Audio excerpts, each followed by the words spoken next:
Bom dia, turma. Eu, Lady Jane e Daniela somos estagiárias do curso de História e hoje vamos explicar o assunto do capítulo 5, que é a expansão e ouro na América Portuguesa. Para entendermos como se deu esse processo de expansão, é importante pensar em alguns pontos.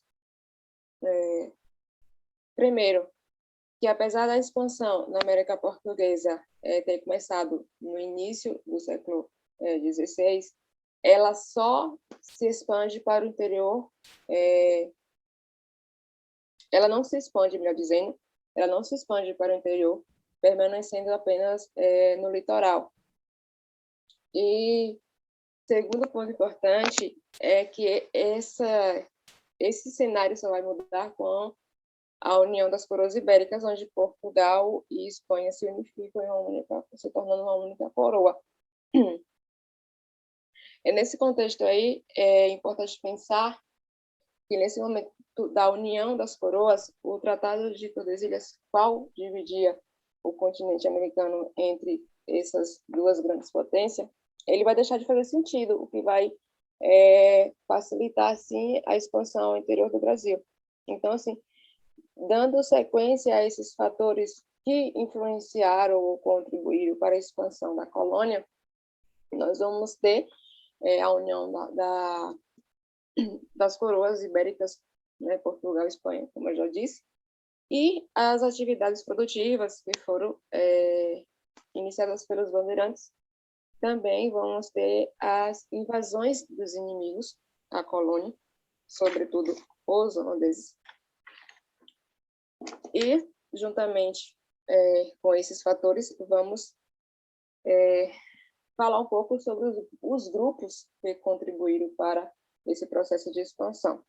Nós vamos ter os soldados que foram enviados pelo governo de Portugal para impedir invasões inimigas. Temos os jesuítas, que chegaram ao continente com o objetivo de expandir o catolicismo, e os bandeirantes, que foram paulistas, que organizaram grandes bandeiras de expedição e seguiram em direção ao interior do Brasil em busca de indígenas e de metais preciosos. E, por fim, os criadores de gado, que foram personagens importantes nesse processo de interiorização, principalmente no sul. A construção de fortes em pontos estratégicos do território colonial trata-se de uma forma encontrada pelos portugueses para se proteger das invasões dos inimigos, uma vez que com a união das coroas ibéricas a partir de 1580, essa invasão se intensificou ainda mais, né, ao território colonial. Então, vai haver a construção dessas fortalezas, onde ficavam os soldados, dividia, né, para impedir que houvesse invasões. Esses fortes foram também importantes para a origem de muitas cidades, como cidade de Natal, Fortaleza.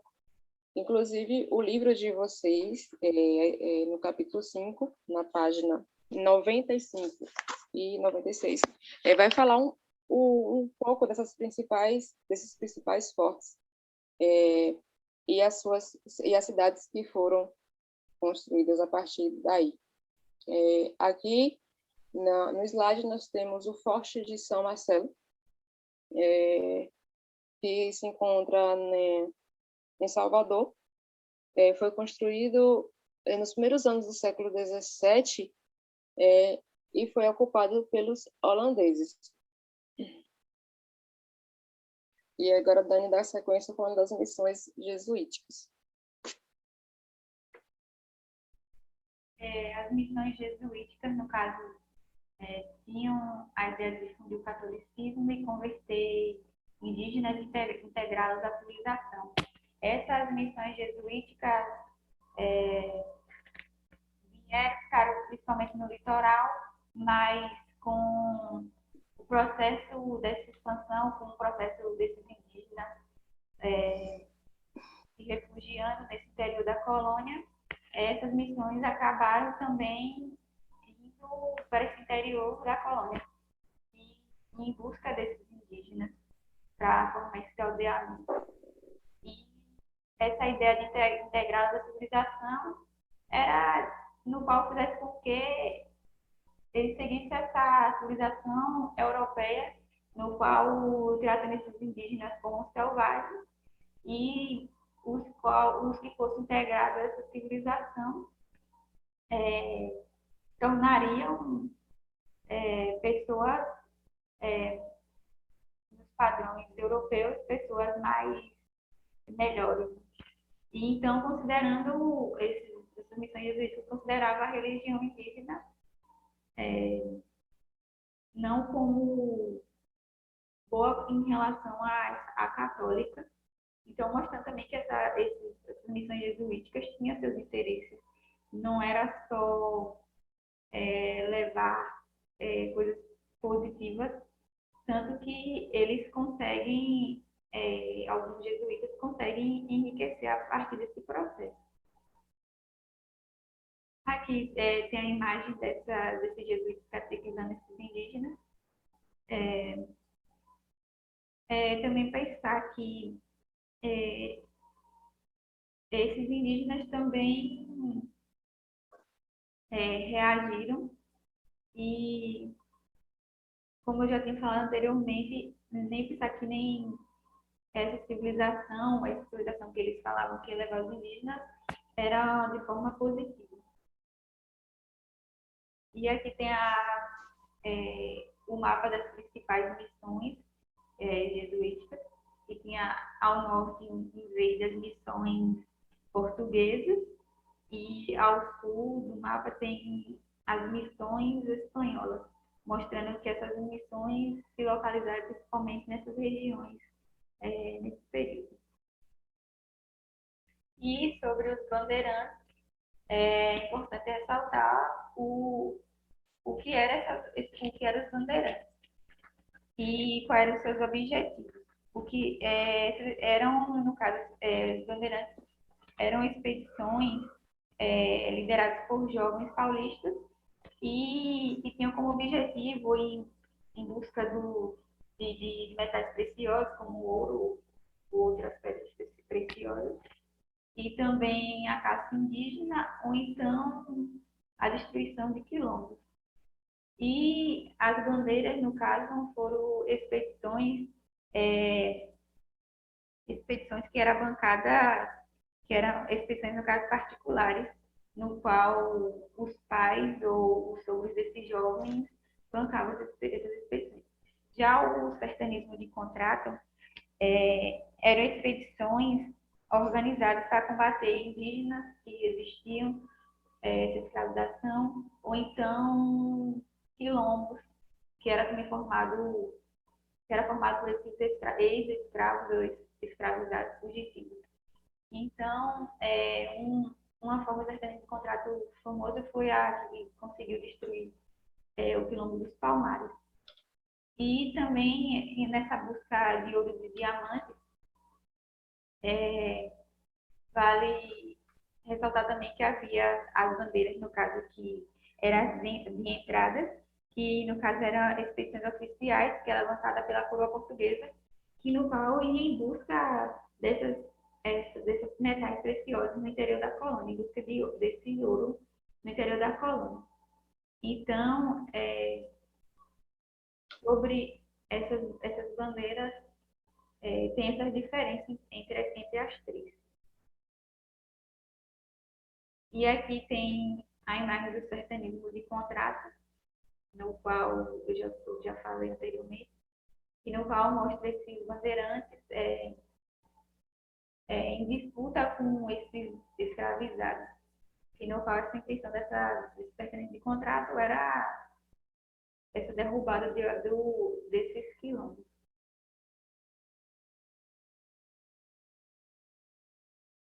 Dando sequência ao que Dani falou em relação aos bandeirantes e também jesuítas, a gente vai agora entender esse choque de interesse que existia entre jesuítas e bandeirantes. Os jesuítas e os bandeirantes, eles tinham o mesmo interesse, que era os indígenas. Por um lado, os jesuítas tinham interesse, né, de catequizar, de civilizar os indígenas. E, por outro lado, os bandeirantes tinham o objetivo de perseguir, destruir aldeias, destruir missões jesuíticas e escravizar a mão de obra indígena. Então, está aí o choque de interesse desses dois grupos. E dentro desse contexto, né, vai haver a escravização indígena, que já acontecia desde o início do século XVI, pelos bandeirantes, praticada pelos bandeirantes, e foi se intensificando ainda mais durante o século XVII, com o crescimento das plantações, principalmente do trigo, no interior do Brasil.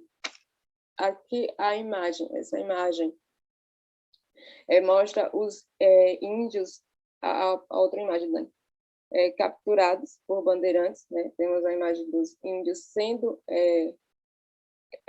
levados, direcionados para serem escravizados. E ainda falando sobre essa escravização, eu cito as principais bandeiras de caça ao índio que foram chefiadas por Manuel Preto, que é o slide seguinte, que traz Manuel Preto e Antônio Raposa Tavares. Esses dois bandeirantes foram os responsáveis por comandar as bandeiras que destruíram as grandes missões, né, no sul, como as missões do Guairá, Itatitim e Itapé. O objetivo dessa escravização dos índios eram porque eles eram exímios agricultores, né? Eles eram... desculpa que a minha voz está um pouco rouca. O indígena, ele era a principal força de trabalho na agricultura, no pastoreio, no transporte, na coleta de drogas do sertão, essas drogas que eram o cacau, a baunilha, a caixã do Pará, a guaraná, entre outras especiarias. Então, ainda falando dessa perseguição aos indígenas e também da resistência, que é sempre bom a gente pontuar.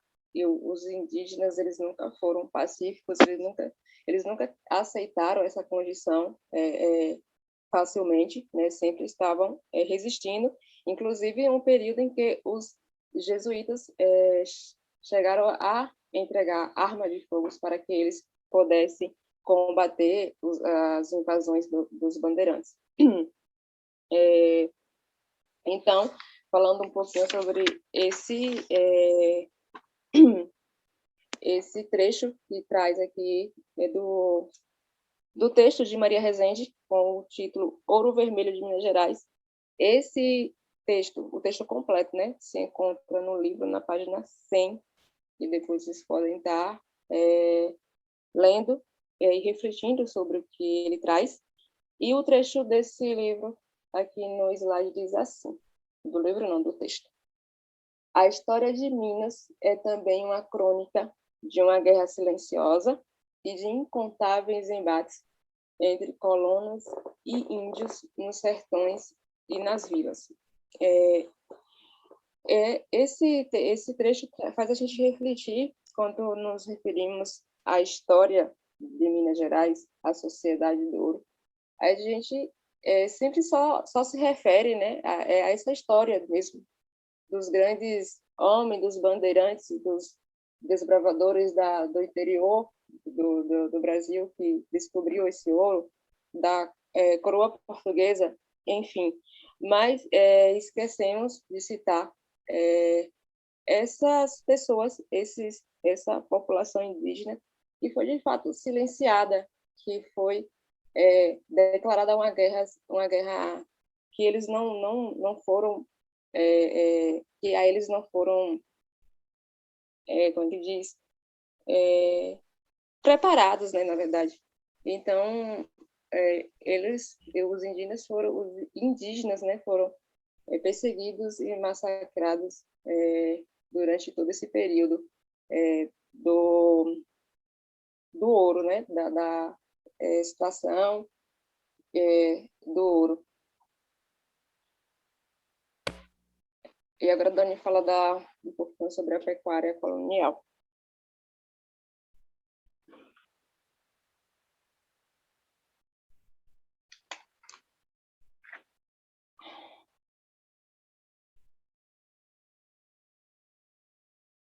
Sobre essa pecuária colonial, tem o gado colonial, que no caso teve essa criação de gado que foi uma das principais atividades econômicas, né, desse período. E também foi um setor básico de funcionamento da economia colonial como um todo. Então,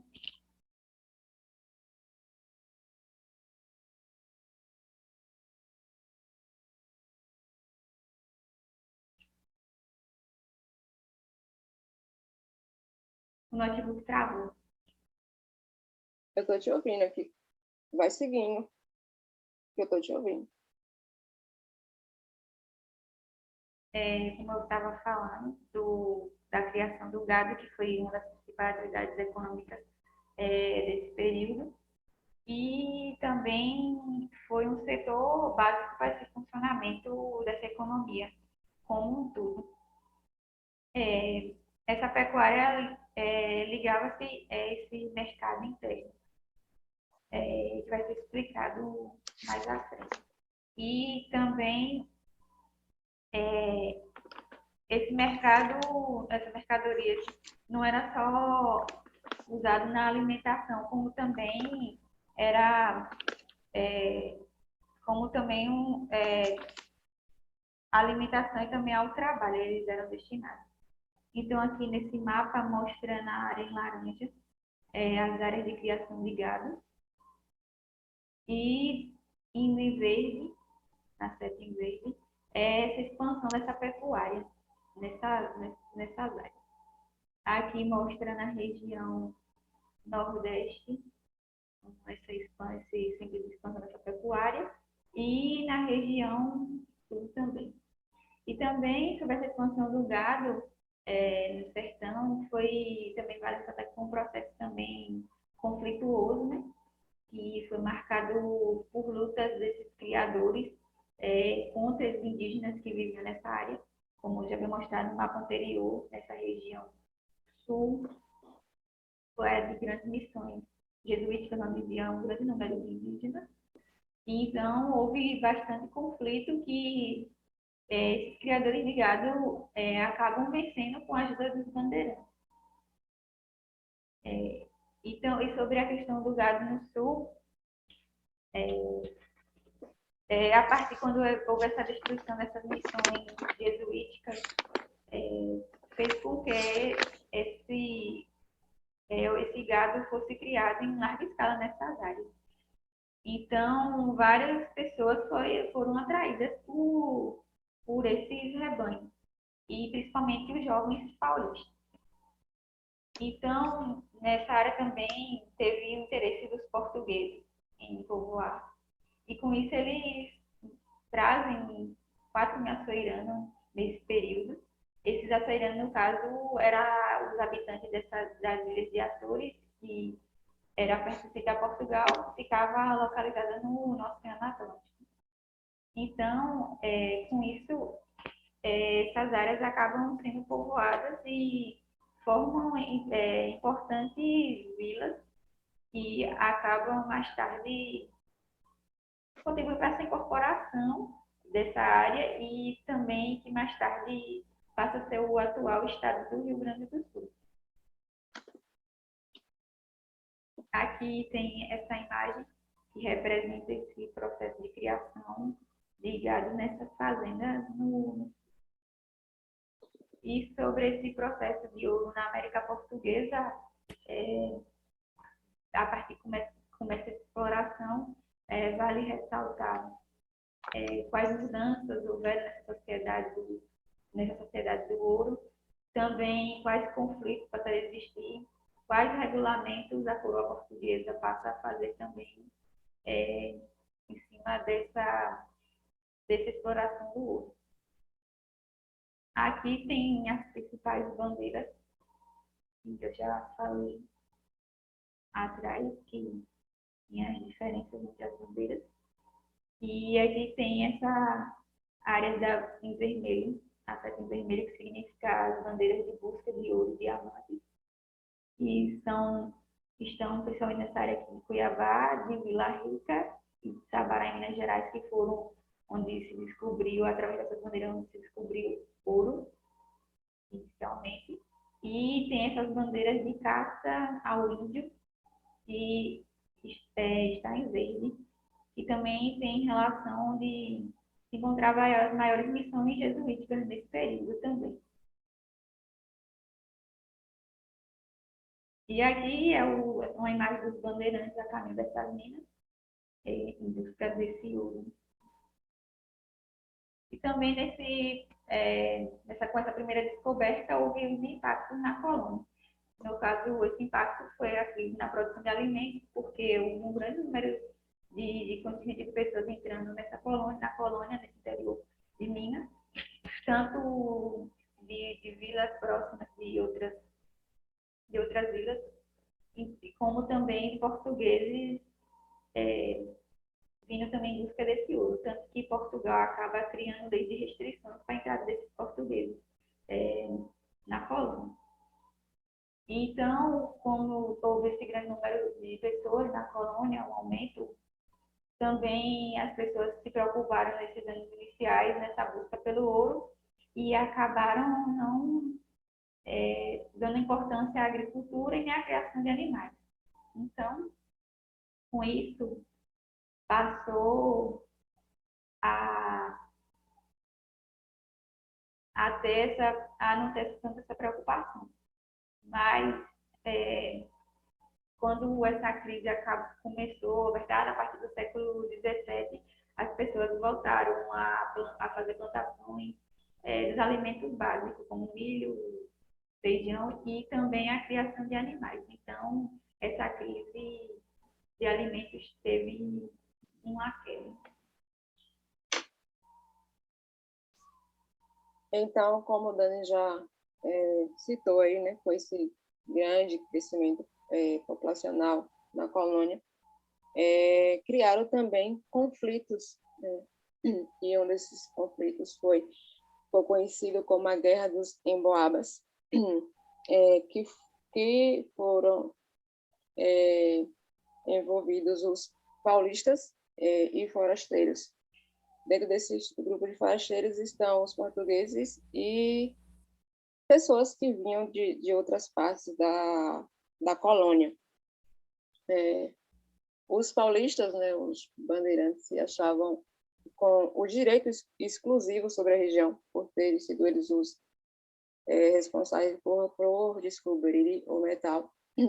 Então, o forasteiro, em especial, por o nome de Manuel Nunes Viana, por não aceitar, né, essa condição de não poder extrair ouro, porque não era daquela região, eles entram em um combate que dura 2 anos e termina com os paulistas perdendo essa guerra. Então, como já falamos aqui várias vezes, com o grande crescimento populacional e a frequente exploração do ouro, né, como o Danei já explicou, o governo português criou, em 1702, o Regimento das Minas de Ouro. Esse documento reservava para o governo português um quinto de todo o metal extraído na região e criava a Intendência das Minas, né, um órgão subordinado a Lisboa e encarregado de fiscalizar as explorações, cobrar tributos e julgar os habitantes das áreas mineradoras, né, cobrar impostos bastante altos, abusivos, por sinal, como o quinto real, que era 20% de tudo que era extraído das minas tinha que ser entregue aos portugueses. Essa imagem é a barra de ouro já quitada e já com a marca, né, o selo do governo e a data, em 1752. Sim, além desses do quinto real, temos também o imposto de passagem, que era um imposto cobrado pelos portugueses a todos que passavam por essa região. Além de ter que quem tinha animais, né, além de pagar o seu imposto, ele tinha que pagar o imposto do animal. E também essa entrada, que no caso regulamentava a entrada de mercadorias dentro das minas. E os nativos, no caso, era uma quantia que era exigida por Portugal para pagar despesas em eventos especiais, como de casamento de princesa, de uma princesa até terremoto que ocorreu em Lisboa no ano de 1755. E com isso, com esses impostos, com essas regulamentações, houve as reações populares a esses impostos abusivos, havendo o contrabando do ouro. No caso, onde as pessoas acabavam escondendo o ouro em pó, em pepita no cabelo, dentro dos dedos dos pés, e até escondendo também em santos de fundo falso, onde surge essa expressão santo do pau-oco, que no caso quer dizer que tem a imagem de santo, de bom, mas que no fundo não é confiável no caso. Então é a partir disso que surge essa expressão. E outra coisa que acaba surgindo a partir desses contrabandos, dessa população desse período, é a Casa de Fundição, no qual o governo português transformava o ouro em pó ou em pepita em barra, no qual acabava também selando o quinto, no caso que cobrava 20%, a 20% correspondente ao quinto real, que foi o caso desse imposto no qual Legiane explicou. E com isso também, com essa nova forma de Portugal regular, houve novas revoltas, e uma delas foi a revolta de Felipe dos Santos, que no caso cobrava com que Portugal cobrava esses impostos abusivos que Portugal fazia em relação à população. E sobre essa casa de função, sobre o aumento do preço dos alimentos, mas essa revolta acaba é abafada e acaba com a morte desse homem, no qual seu corpo é esquartejado e é colocado à margem de uma estrada. E aqui trouxemos duas imagens para vocês, no qual é referente ao Santo do Pau-Oco, e o outro é referente a essa questão do ouro. Aqui no Santo do Pau-Oco diz a imagem de madeira de Nossa Senhora do Rosário, século XVIII, escavada para ficar mais leve e fácil de carregar nas procissões. E os buracos nas costas, no caso, mas esse tipo de imagem também servia para contrabandear o ouro aqui.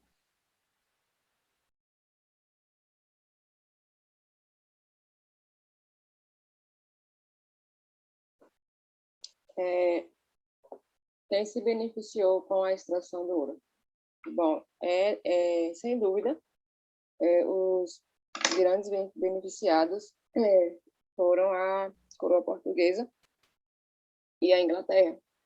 Mas também é importante pensar que os homens brancos que tinham recursos para investir também foram grandes beneficiados com esse ouro. Muitos comerciantes, conhecidos naquela época como potentados, enriqueceram vendendo diamantes, e também alguns funcionários do governo português também conseguiram fazer fortunas com a comercialização de ouro ou diamante.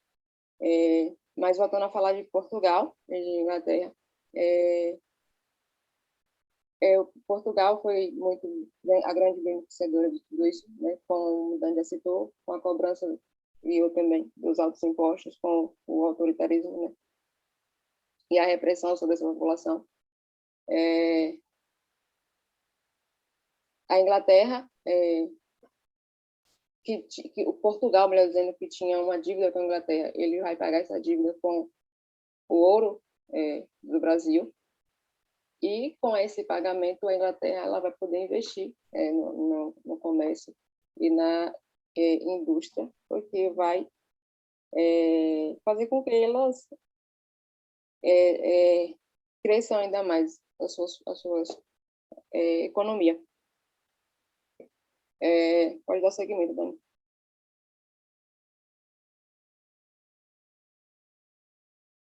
Sobre os principais aspectos que caracterizaram a sociedade do ouro foi essa ocupação e povoamento de outras áreas, essas áreas do território, e também o desenvolvimento dessa vida urbana que contribuiu para o nascimento de várias cidades e vilas também nesse período.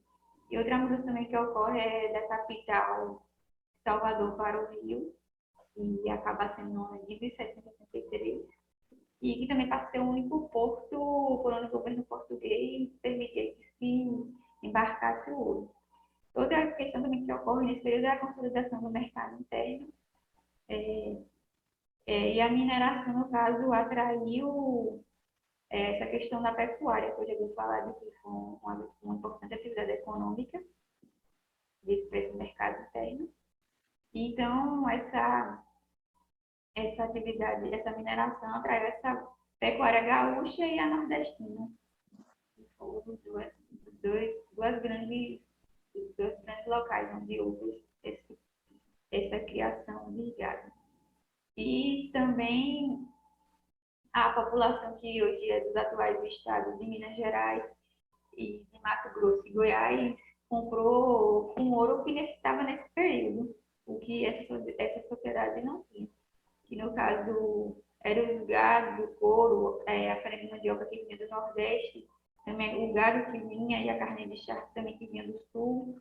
De São Paulo era o trigo, e do Rio de Janeiro eram os africanos escravizados e alguns produtos europeus também, como ferramentas também. Bom, a população de Minas Gerais, no século XVIII, ela era formada por 78% por negros e pardos. Então, daqui a gente tira uma ideia, né? Tem uma noção de que essa população, essa sociedade, ela era composta principalmente por negros.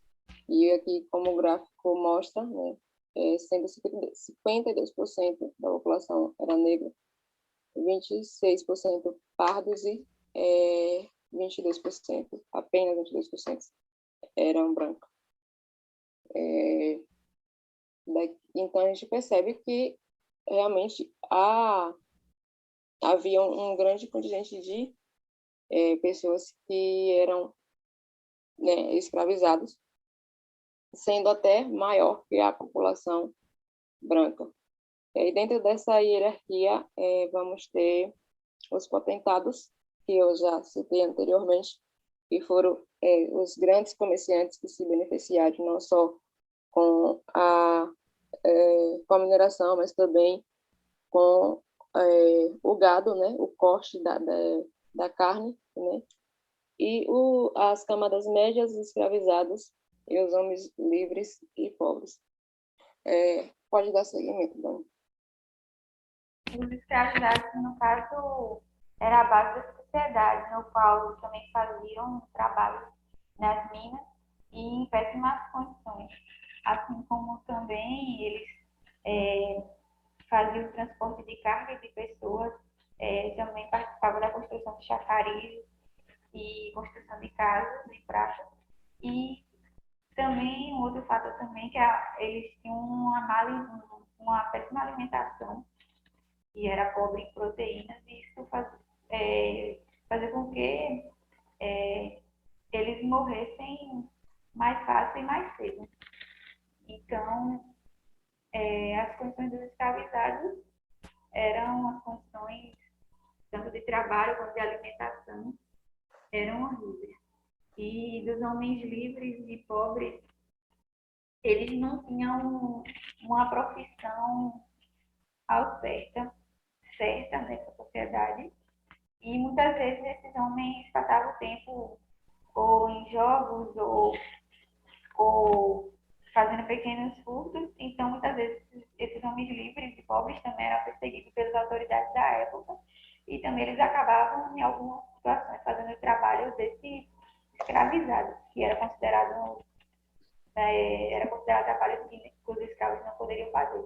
Como muitas vezes ser segurança pessoal de algum comerciante rico do período, ou também em busca ir nessas bandeiras em busca de ouro. Outro também serviço que eles faziam era construir presídios e estradas.